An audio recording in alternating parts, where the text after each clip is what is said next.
Hey, this is Eric with Eric's Barbecue and More, and today we're going to do an all more video and more video on my RTV 500 Kubota, replacing my front CV axles. Stay tuned.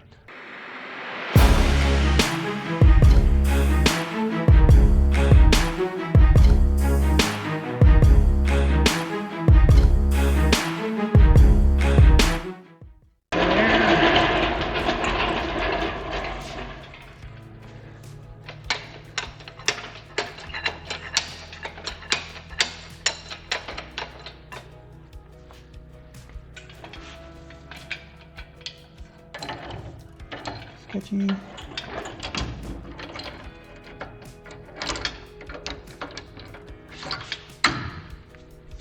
Probably work.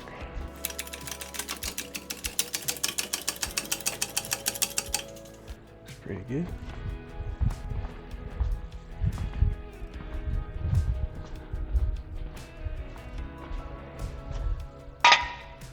Testing out a new microphone, DJI Mini 3. Hopefully the audio quality will be much better, especially doing something like this where you're not able to face the camera.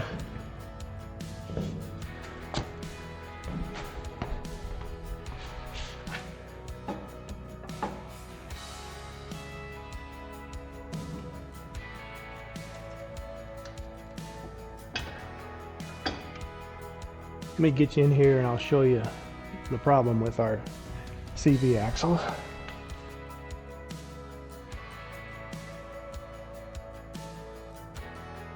So as you can see right here, both boots are ripped, both sides, and you can't just replace this boot. You got to replace the whole thing.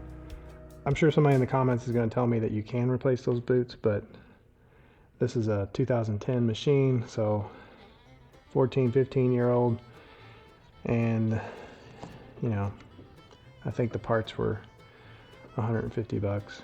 So I'm just going to replace the entire CV on this side and on the other side.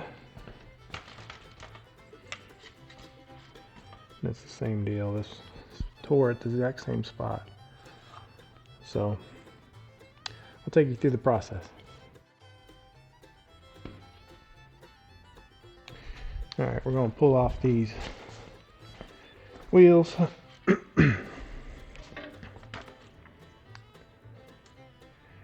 Pull off these wheels. They are 19 millimeter.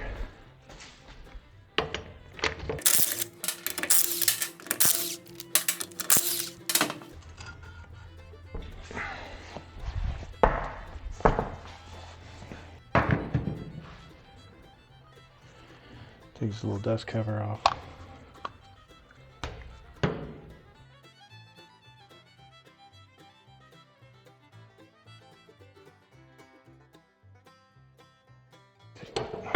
Grab a little hook.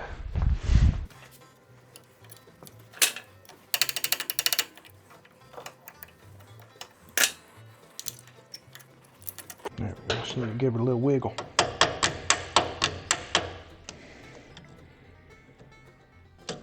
Get an actual hammer.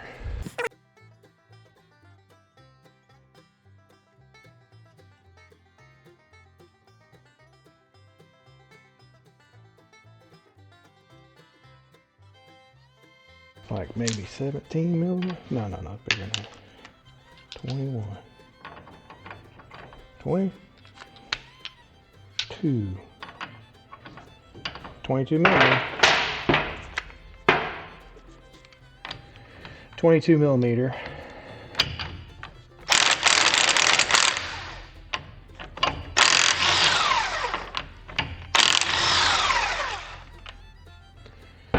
Castle nut, which the ones the one I bought come with a castle nut and the clevis pin. Washer.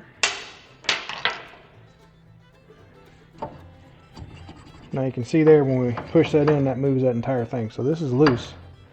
So all we got to do is release this lower A arm, drop it down, pull this out, and it should give us access to that CV axle.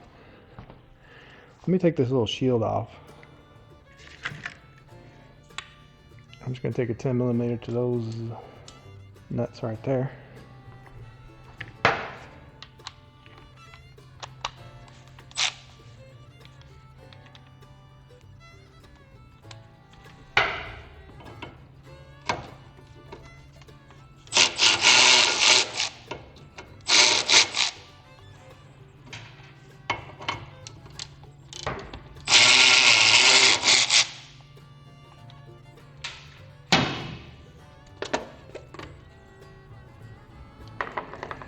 She dirty.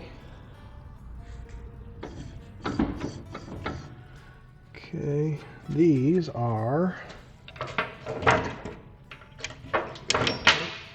13, 16. No, they must be 14mm. Which I don't have on that side, of course. I do have here. Now those look a little bit on the rusty side. But that is, yeah, 14mm. Let's just see if we can break them off.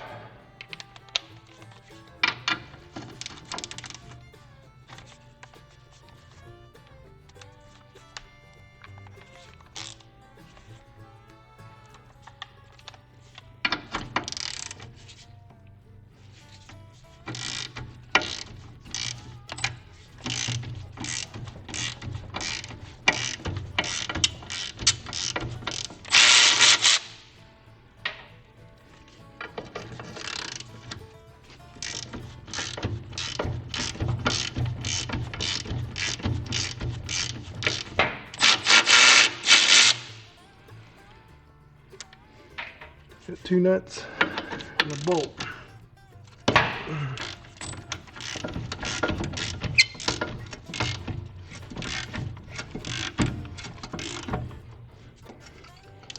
Can't tell if that's threaded in there.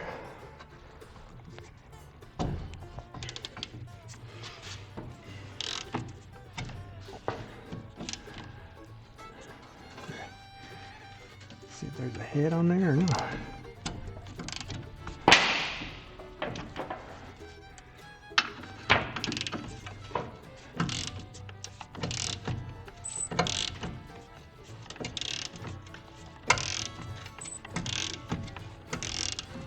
It's coming.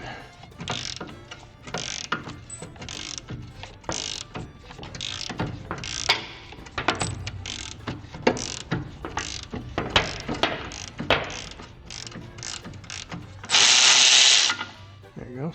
All right, so it was a bolt that came out of here, and you had 2 nuts here. And the reason they do that is to be able to get this off. This has to come down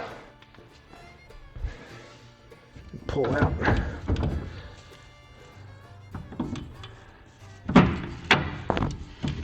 Believe it or not, I power washed this thing before I came in here with it. That kind of slips out like so.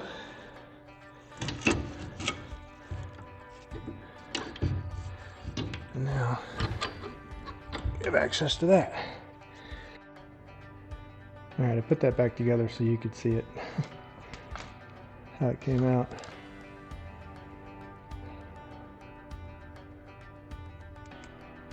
All right, let's see. So you kind of have to pull it, or pull it up. I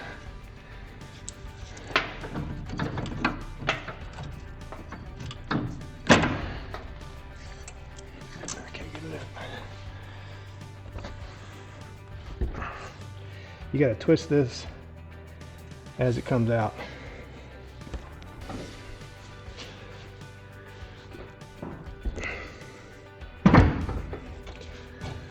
Push that down. pushing this down and then twisting this out. And then you pull here, push that back, and that pops out. That wasn't so bad. Now, I'll take note. I'm going to take note of how far out that is. Can you see that?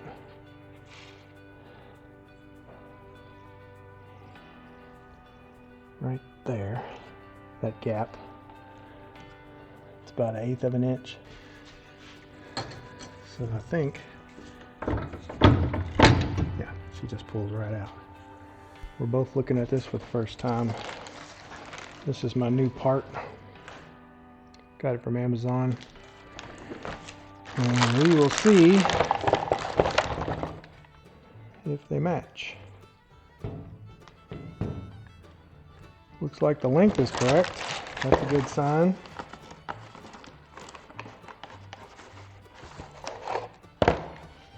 Got you a new cotter pin, Newcastle nut. Looks like it's the same length there. See how this looks.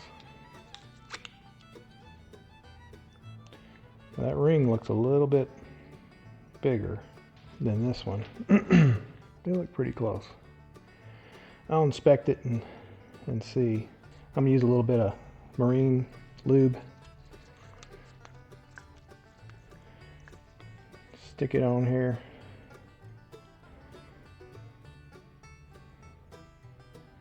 Just gonna kind of lube this up and try to keep this little C-clip jobby to stay kind of centered on that. So that's what that looks like. And then we're just going to ram it in the hole. But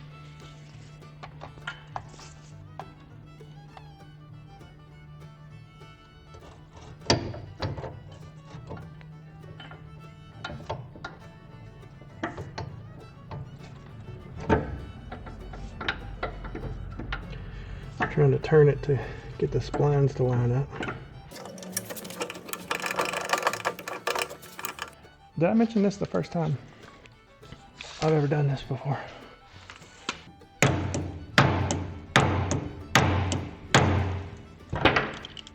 ain't budging. I think this C-clip is a little bit fat.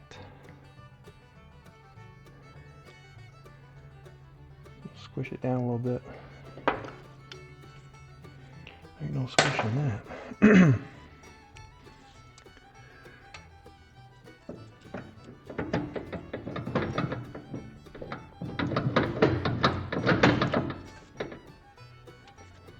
Let me try this hammer.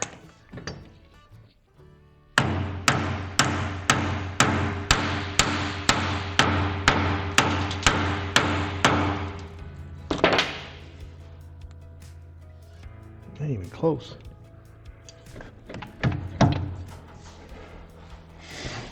Yeah, that's what I suspected. So this C-ring thing is not engaging right. Yeah, I bent it. All right, let's get this drain plug out. It is a 14 millimeter.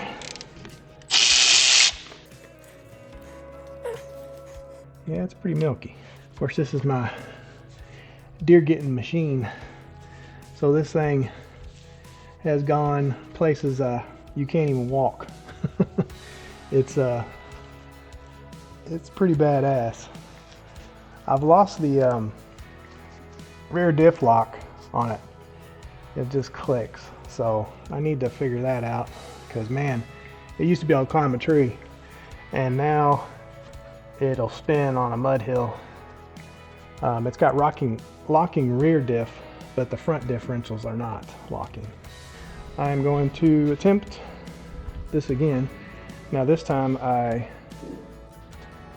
put the ring from the old one back on, or on the new one, the C-clip, and it looks like it's a fraction smaller, but hopefully it'll help us out here.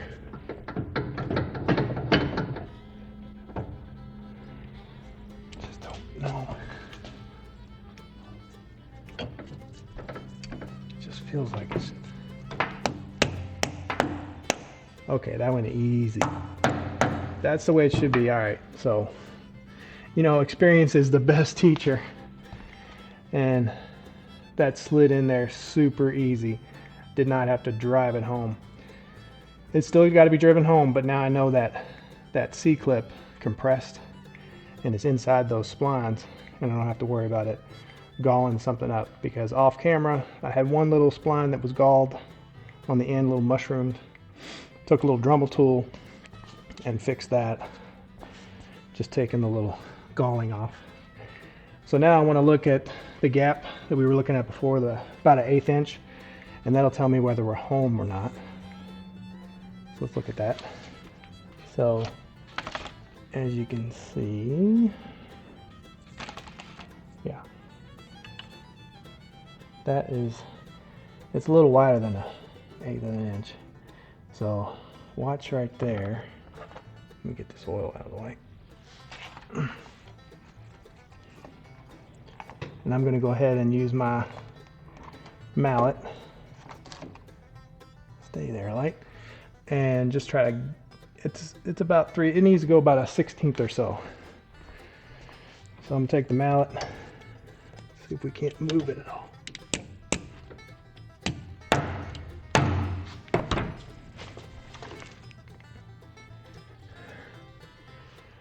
Comparing it to the other side, it's still got to go. So I'm going to use a wood mallet.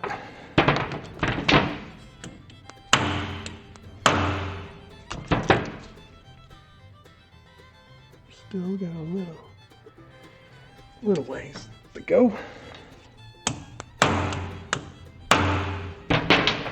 Did that move it? Well, I don't know.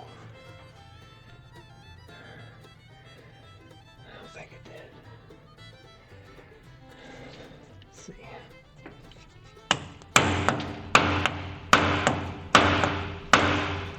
That felt like that moved it. I don't know. You'll have to tell me in the video.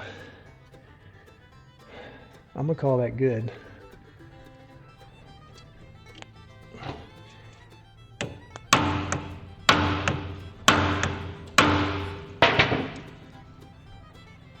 Yeah, I don't think it's going any further. Alright, now if we didn't have that little issue with the ring being a little too big, this would be a pretty easy job, pretty quick job. So I had my castle nut on backwards so I could drive it without mushrooming those threads there. And looking at the washer that this had on it, so see, this is the old castle nut, this is the new one, and the washer is bigger. I kind of feel like I like that better than that, but let me know in the comments what you think, because I don't think I could use the washer with this because it's a little bit taller. So we'll see. So we're going to put this back together. I'm going to put a little lube on these splines.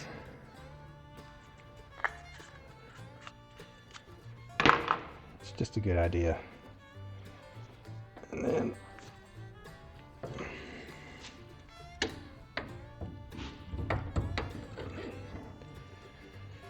I can take my wrench off, my strap off. Alright, now turn that. Push this down.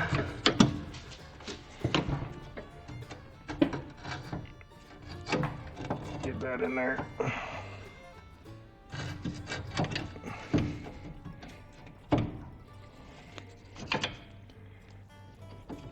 Okay.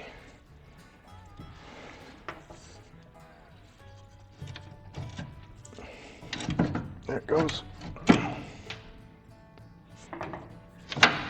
All right.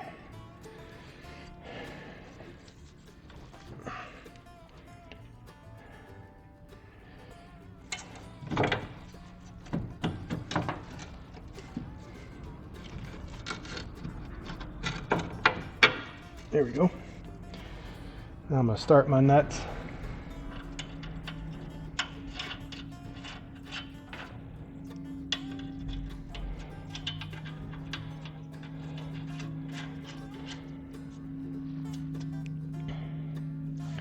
And get my bolt going. I think I'll have to drive those nuts down to get that to work.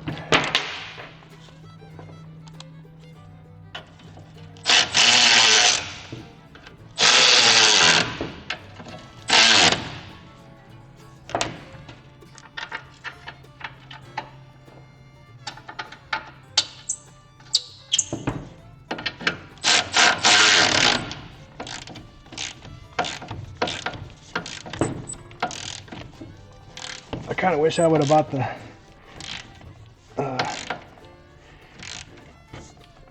impact one of these, but this one works fine. Keeps you from getting in trouble too, over tightening stuff.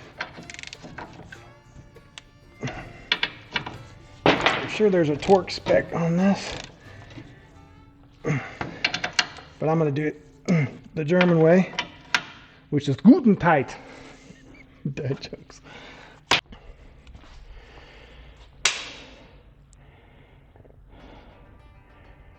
So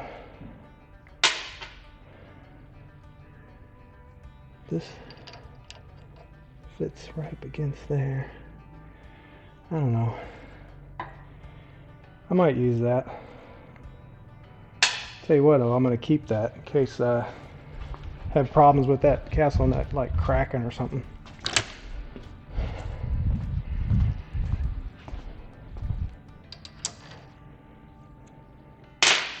I'll use the new one.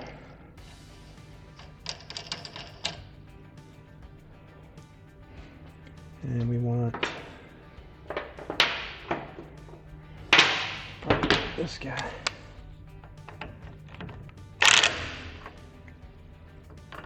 Get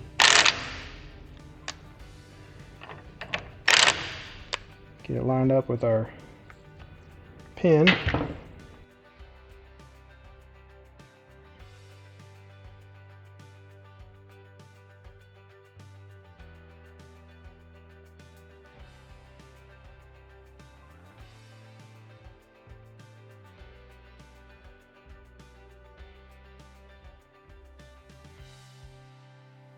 Alright, so everything's back together. Got to put my little cover on, and then we get to do the other side. With the knowledge we gained and experience on this side. Because like I said, experience is the best teacher. Come up and make connection across here. Because this is coming from the battery and this is going to the starter. So that clicking you hear is the solenoid. It's trying to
Here's your problem.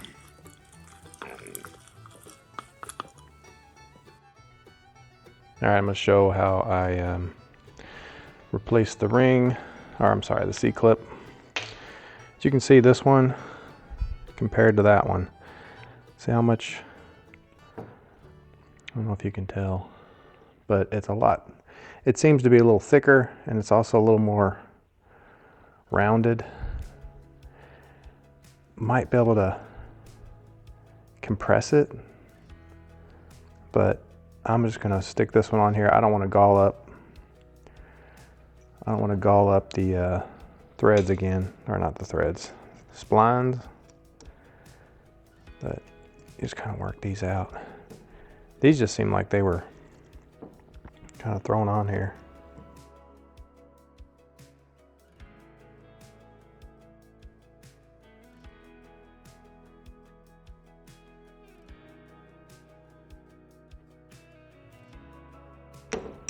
There we go.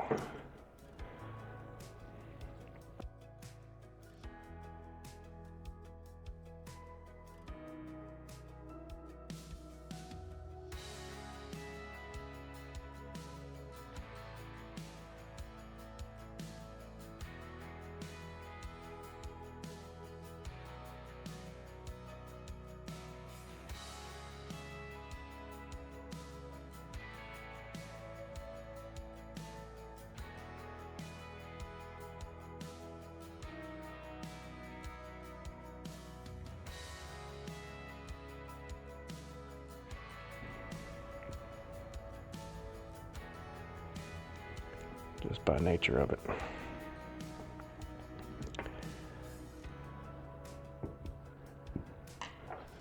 Now we're just gonna try to do this, and so far we've gotten away with, knock on wood, not skewering ourselves.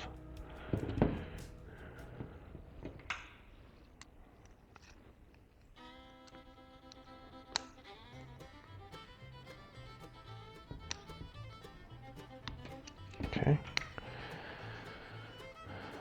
See, that still feels a little bit like it's maybe a hair bigger than when it was on here.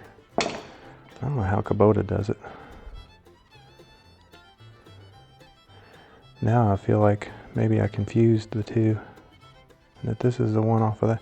I might have transposed them. Shoot. I don't know which one's which now.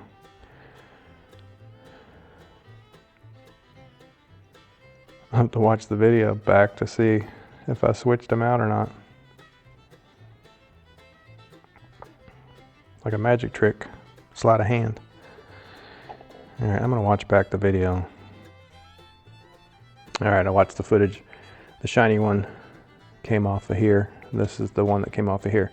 So I basically have an extra one in case I bend it up again like I did on the previous install. I am gonna try to compress this more, because I feel like when I took it off, I did stretch it open some, so that seems like it's just a little too big. All right, I ended up using my vise, and I got it a little bit better. I put the vise, clamped it, held the back of the C-clip tight with a pick, and then used the angle pick and just tried to squeeze that in tighter. It's still not exactly where I think it should be, but I'm hoping that it's enough to get in there without galling anything up. So I am still going to put my marine grease on there. Always a good idea to lube her up, make sure she slides in there nice. And I'm going to try to center that C-clip best I can. And now we've got the assembly pulled out of the way so we can go in nice and straight.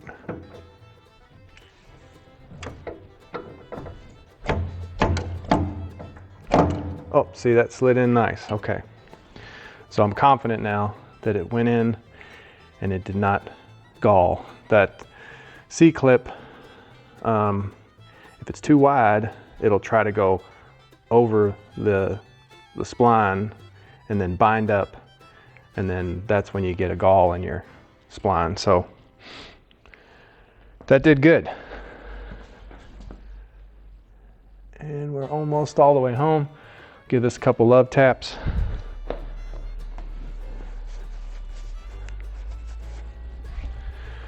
With the old hickory mallet.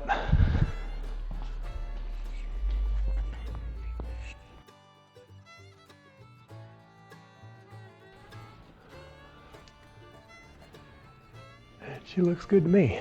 So sweet. So now we will put this back together.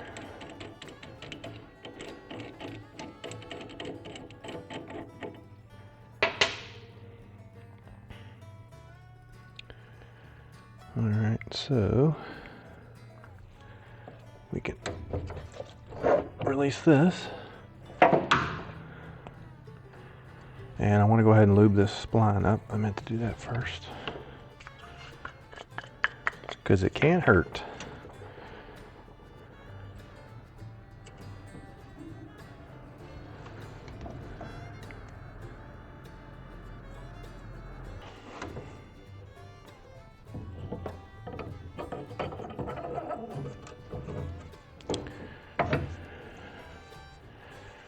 Just gonna rotate that as you push it in. We got our arm, just kind of push that down. I don't know if you can see.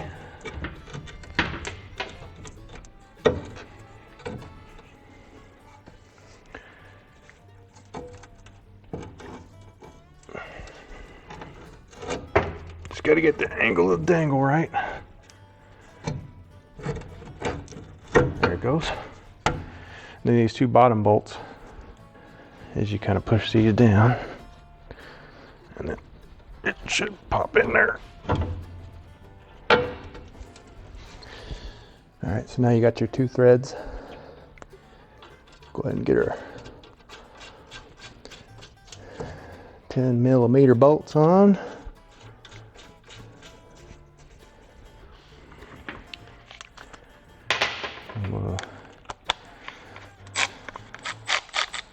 Zip those up.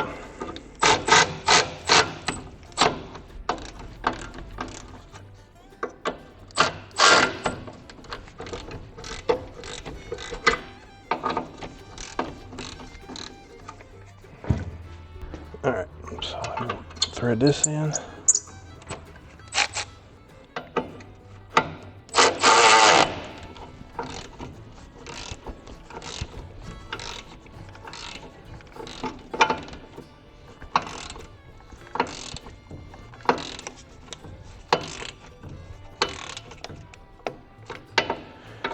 Good and tight.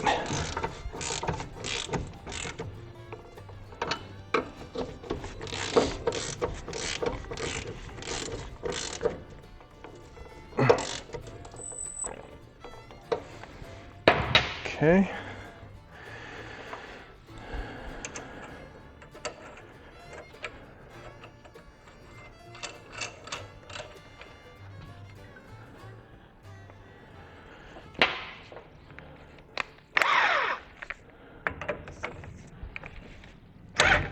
Yeah, see, putting the castle. Well, you can't see. Hold on. Back here, you can see that's not seated, but as you tighten up the castle nut, you'll see it pulls it in tight.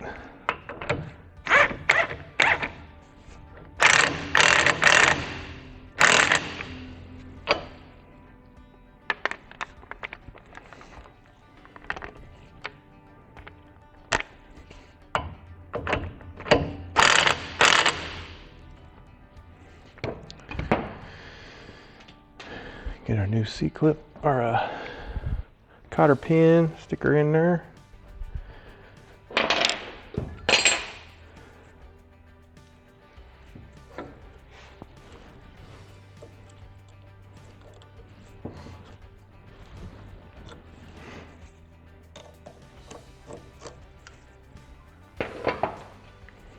Baby hammer.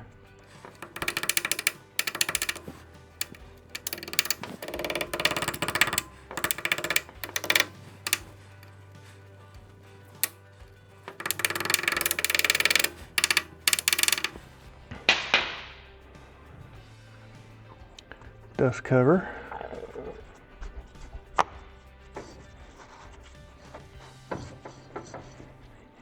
All right.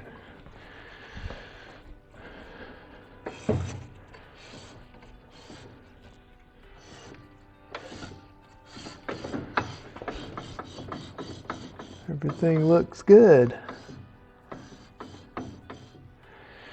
All right, so now I'll top off my fluid.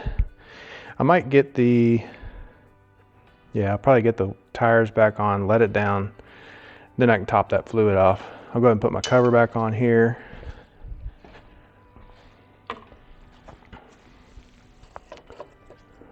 Let me get my little nut in there.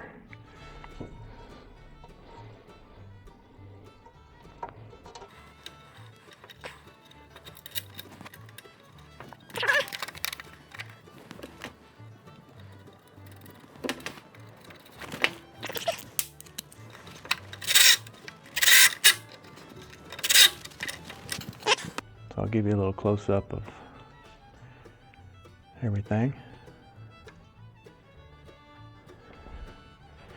That side and this side, brand new. Heck yeah. Definitely gonna replace my brake pads probably after the hunting season, because they are just about to the metal.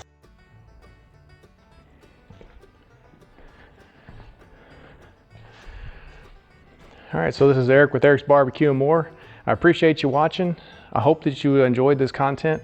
If you've got an RTV 500 Kubota like I do, there's not a lot of videos out there on them. So anytime I do maintenance or any kind of repair work to this thing, I'm gonna record it, put it out there for the other RTV 500 owners that are looking for tutorials, or at least how I did stuff.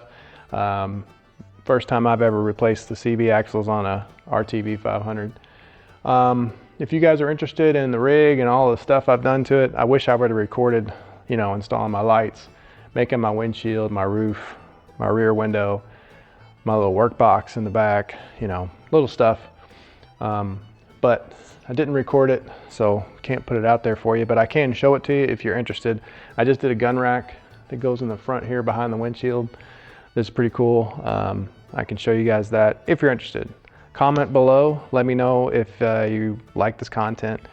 My normal subscribers, my barbecue people, they're probably like, what the heck are you doing? But this is just kind of fun stuff for me. So putting it out there in the Ethernet, hopefully you RTV 500 owners can hit that like button and subscribe button so that you can see my content whenever I release more on this beast of a machine.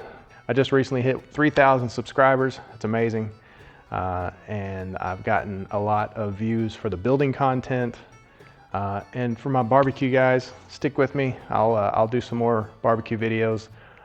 My struggle with barbecue is that I don't know, do you guys want to see the same thing being cooked over and over again? I try to just do one video of each meat that I smoke and how I did it. But if you want to see how I've progressed and maybe any changes I've made, for the most part, everything I've done, I've recorded that's new. So I'm having a hard time figuring out what to publish, what to put out there for my barbecue people.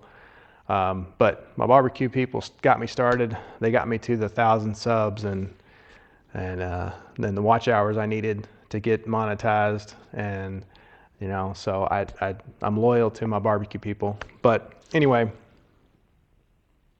this is Eric's Barbecue and More. This was an and more video. Thanks for watching. We'll see you on the next one.